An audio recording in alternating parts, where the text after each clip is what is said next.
ओम नमः शिवाय साथियों, मैं प्रदीप सिंह, फाउंडर ऑफ अनंत विजय सेवा संस्थान।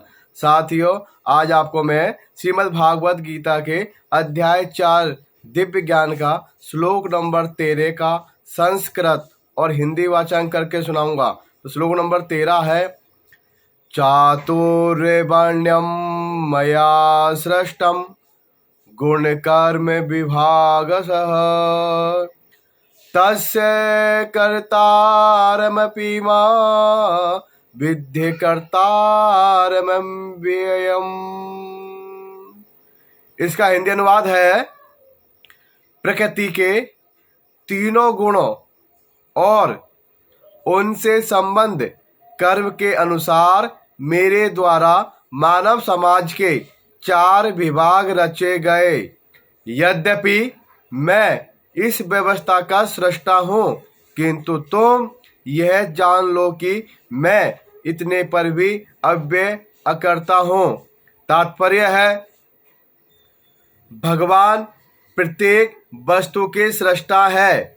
प्रत्येक वस्तु उनसे उत्पन्न है, उनके ही द्वारा पालित है और प्रलय के बाद प्रत्येक वस्तु उन्हीं में समा जाती है। अतः वे ही वर्णाश्रम व्यवस्था के सृष्टा है, जिसमें सर्वप्रथम बुद्धिमान मनुष्यों का वर्ग आता है, जो सतोगुणी होने के कारण ब्राह्मण कहलाते हैं। द्वितीय वर्ग प्रशासक वर्ग का है, जिन्हें रजोगुणी होने के कारण क्षत्रिय कहा जाता है। वणिक वर्ग या वैश्य कहलाने वाले लोग रजो तथा तमोगुण के मिश्रण से युक्त होते हैं, और शूद्र या श्रमिक वर्ग के लोग तमोगुणी होते हैं।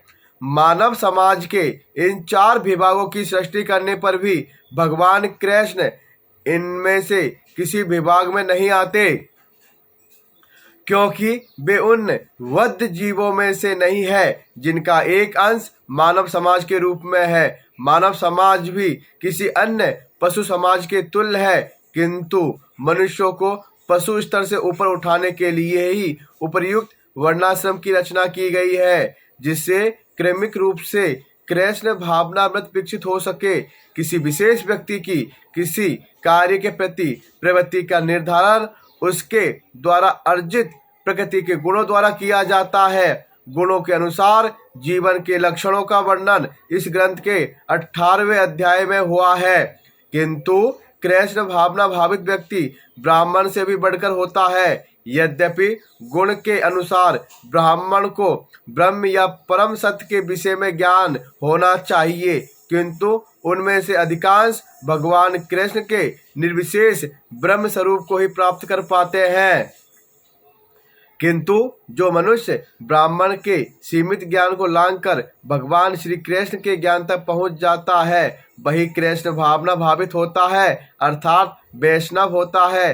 कृष्ण भावनामृत में कृष्ण के विभिन्न अंशों यथा राम, नृसिंह, बराह आदि का ज्ञान सम्मिलित रहता है, और जिस तरह कृष्ण मानव समाज की इस चातुर्वर्ण प्रणाली से परे है, उसी तरह कृष्ण भावना भावित व्यक्ति भी इस चातुर्वर्ण प्रणाली से परे होता है। चाहे हम इसे जाति का विभाग कहें, चाहे राष्ट्र अथवा संप्रदाय का। तो श्लोक नंबर 13 का संस्कृत और हिंदी वाचन यह है। कल फिर मिलेंगे श्लोक नंबर 14 के साथ। ओम नमः शिवाय साथियों, धन्यवाद।